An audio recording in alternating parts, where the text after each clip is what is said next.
Some time ago, struggling artist James Sunderland has a random encounter that changes his life forever. He meets a woman named Mary Crane just as she's about to leave her hometown, the eerie lakeside town of Silent Hill. By accident, James makes her miss her bus. Instead of getting angry, Mary decides to turn back. James offers her a ride. That small mistake sparks a romance. The two fall in love, move in together, and build a life in Silent Hill. For a while, everything feels perfect, but perfection doesn't last. Years later, in the present day, James is a broken man. He's left Silent Hill. His relationship with Mary has collapsed. He's drowning in alcohol, haunted by guilt and regret. A concerned psychologist tries to help him confront his trauma, but James is emotionally numb, barely functioning. Then one day, he receives a letter. It's from Mary.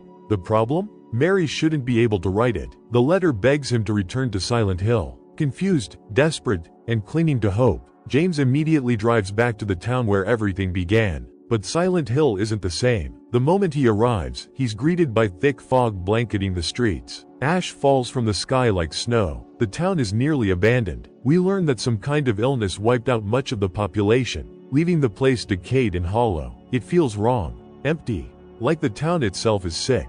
James meets a troubled woman named Angela, who seems lost and unstable. Before he can process anything, he's attacked by a monstrous creature, something twisted and inhuman. And then, the town changes. The world shifts into a rusted, nightmarish version of itself. Walls corrode, metal grates slam into place, and everything becomes darker, more violent. James runs for his life and takes refuge in the Woodside Apartments, the building where he and Mary once lived together. Inside, he meets two strange individuals. First, a mentally unstable and aggressive man named Eddie, whose behavior suggests he's barely holding himself together. Second, a young girl named Laura, who acts oddly calm and claims to know Mary. That shouldn't be possible. James learns that Mary was once taken to Brookhaven Hospital. Determined to find answers, he continues exploring, until he encounters something terrifying. A towering executioner-like figure with a massive blade, known only as Pyramid Head. This creature doesn't just attack, it watches, judges.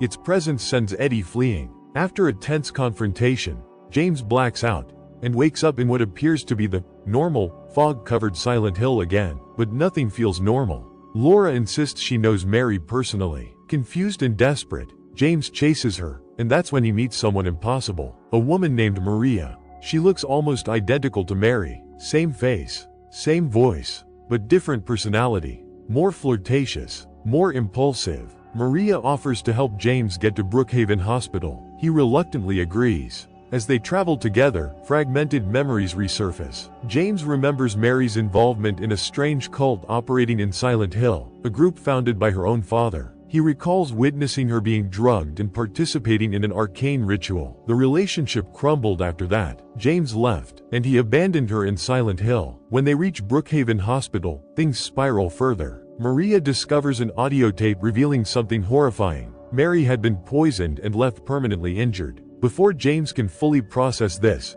the hospital transforms into its grotesque, otherworld form. Walls peel, creatures crawl, reality fractures. During their escape, Maria is suddenly stabbed by a monstrous nurse. James leaves her briefly, lured away by Laura, who traps him inside a room. There, James comes face to face with a giant, grotesque moth-like version of Mary. It's horrifying and symbolic. Suddenly, James awakens in Brookhaven again, this time speaking with his psychologist. The truth begins unraveling. Mary didn't disappear. She died. Shortly after their breakup, James has been delusional, obsessively clinging to the idea that he can save her. The hospital once again shifts into the other world. This time, James begins to understand. Maria isn't real. She's a projection, a distorted doppelganger of Mary created by his guilt and denial. James enters a gallery filled with dozens of paintings of Mary, reminders of who she was. He finally admits he doesn't need Maria anymore. But just as he does, Pyramid Head appears behind Maria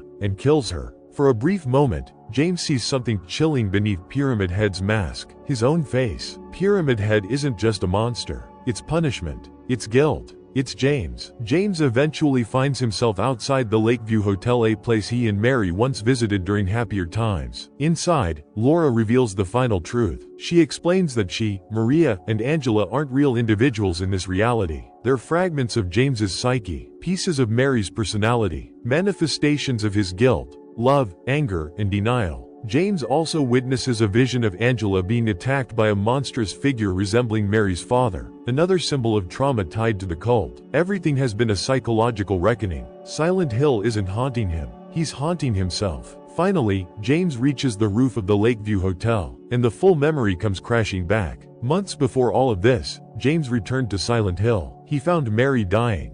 The cult's drugging had left her suffering from a prolonged, incurable illness. She was in constant pain. She begged him to end it, to free her. Through tears, through heartbreak, James smothered Mary to death, a mercy killing, but also a murder. The moth-like monster appears again before him. James falls apart, apologizing over and over. The creature slowly transforms back into Mary's body. The truth is complete. There are no more illusions. James places Mary's body in his car. He drives to the edge of the pier, and without hesitation, he drives off into the water, an apparent self-delete, a final act of guilt. But then, he wakes up, back at the moment where he first met Mary, their first encounter. This time, everything feels different. Instead of taking her back to Silent Hill, James makes a new choice. He drives away with her, breaking the cycle, or perhaps beginning it again. Thank you for watching. Like and subscribe for daily recap.